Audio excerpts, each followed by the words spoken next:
Hi y'all, welcome back to Homestead to Health. My name is Caitlin and today is kind of different. This is going to be a very unedited, raw video that I upload to YouTube directly off of my cell phone, just because there's a couple of things that I wanted to tell y'all. So today on my schedule, this is a normal vlogging day for me because what I try to do to, I guess, lighten my workload is I try to schedule almost everything so that my kids get all of the attention that they need, and then the farm and the household and stuff, everything is well organized and planned out. And so I usually, like today, would vlog, and then tomorrow I would edit and upload. However, internet is being really, really slow. I'm about to have to use my mobile hotspot to get my video from yesterday finished. It stopped. It stalled at like 81%. I've been trying to make my videos shorter. I have tried learning a couple of things, but honestly what it boils down to is I just have really slow internet. However, that's not the point of why I'm here. I am about to use my phone to do the mobile hotspot, and so it's going to be tied up and busy. But right now I am processing peppers. I'm cutting up lots of peppers to be frozen. I like to mix it with onion and kind of just like throw it into anything I'm cooking. But what today's vlog was supposed to be is a tomato vlog. Look at all of these beautiful tomatoes. You know, I didn't even try to put them in this beautiful bowl and make like a beautiful like tomato display, but it just worked out that way.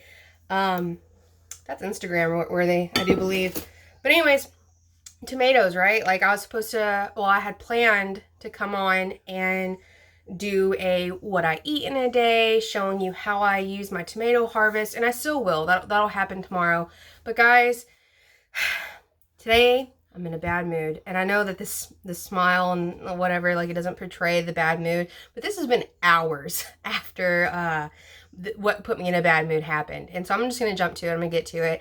The reason I'm in a bad mood today, the reason that I was like, I'm not really gonna vlog today, I'm putting this message out, of course, because I had to say this, didn't I? That my rabbits are gone. Blah. Blah, blah, blah, blah, blah, blah. Yeah. So earlier this week, last week, I noticed that my rabbits had been like picking at a hole in their like this thing that wraps around the rabbit tractor. They'd been picking at a hole, and so what I did was I went and I got some grating, what used to be a baby gate. I got it and I secured it to the back. I stapled it like 1,000 times. I put it there. It wasn't budging. That way, if they had ripped open that hole, they could not get out. Fast forward to like 2 nights ago, I was on my deck hanging out, and I heard this noise coming from where the rabbits were. I'm gonna go ahead though right now and just full on admit that I'm a giant wiener. It is nighttime whenever I'm hearing this noise. It's nighttime, it's dark. The rabbits are kept in a wooded area over here to keep them in the shade because, you know, they're fur and it's hot. And but wooded, shaded forest area at night is not a place that you're gonna find me. No, no, no, no. But I checked on them obviously the next morning, and they were fine, and nothing seemed out of place. But guys, what I think happened was that they were being cased, like by robbers or something. They were being cased, and that's the noise that I was hearing. I don't know if this is general knowledge, but whenever rabbits are scared, they scream. I didn't know this until I kept rabbits, and a couple of rabbits have, like, when they're kits, they have fallen out of their cage before, and I have to go get them and catch them, and every time I catch them, they scream. And but because that night I didn't hear screaming, I didn't think that they were in any kind of danger, well, not immediate danger.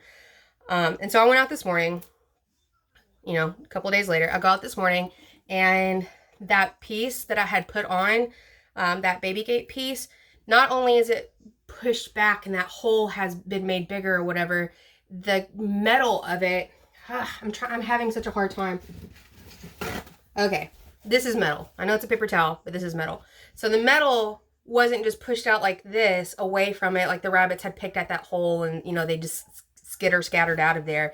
No, the metal was pushed away and then turned and bent. Something very strong had to bend it.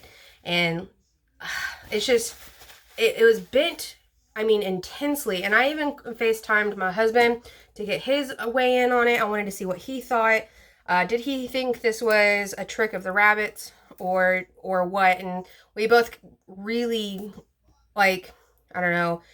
I don't want to use the word obvious because I feel like it's kind of an insulting word, but like it was really obvious that something with hands or something strong bent that metal.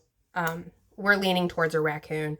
But guys, this is a really long-winded way of me saying that I am in a bad mood today because all of my hard work, all of my attention, and all of my care that I put into these rabbits from the time that they were born up until this week it feels like, I don't know, feels like a failure. And I know it's not. And I talked to my husband, he's been really encouraging. What it boils down to is that like I'm still within like my infancy of being a farmer and stuff like that, and mistakes are going to happen, and the wild and anything that's going to happen to your animals, whether it's from outside sources or like sickness or whatever, like you're going to be tested on these things. And like I know that logically, but whenever it happens to you or to me all the time, whenever it happens, I just can't help but feel like, man, had I done this or that better, I could have prevented it. And so like these things weigh on me. And that honestly is what put me in such a crap mood. I'm still kind of in a crap mood.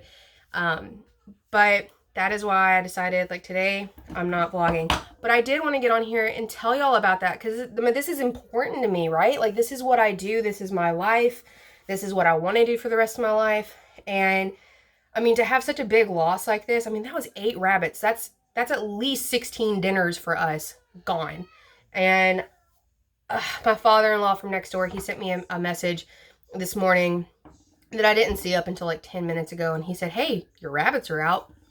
I know they are. And it sucks. But, and to make like, what's it called? To add insult to injury, if you could, I have actually seen a couple of the rabbit, or not a couple. I've seen one. He's seen one and I've seen one. So I'm assuming that it's 2. And so they're kind of hanging around. I don't have the means to catch them. I wouldn't even begin to know how. That would just be a hot mess in and of itself. But I mean, this is a really big hit for me. And I wanted to share it with y'all. But I'm like, what do you show? Do I show you the broken cage? Do I show you the fact that, boom, there's no rabbits? But I really needed to get this off my chest and share it with y'all. And I'm really glad I did. It's been pretty cathartic.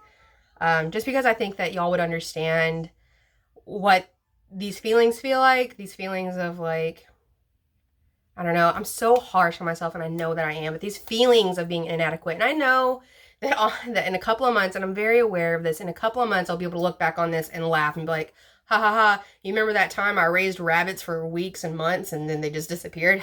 Funny, hilarious. Now though, that's not funny to me. And so I'm just gonna go ahead and pout all day. I'm gonna get these peppers and everything else. I'm gonna be working in the kitchen a lot today, but I will see y'all tomorrow. Thank y'all for listening to this. Thank you for, I don't know, I'm sure that there's gonna be comments and stuff of comfort for me.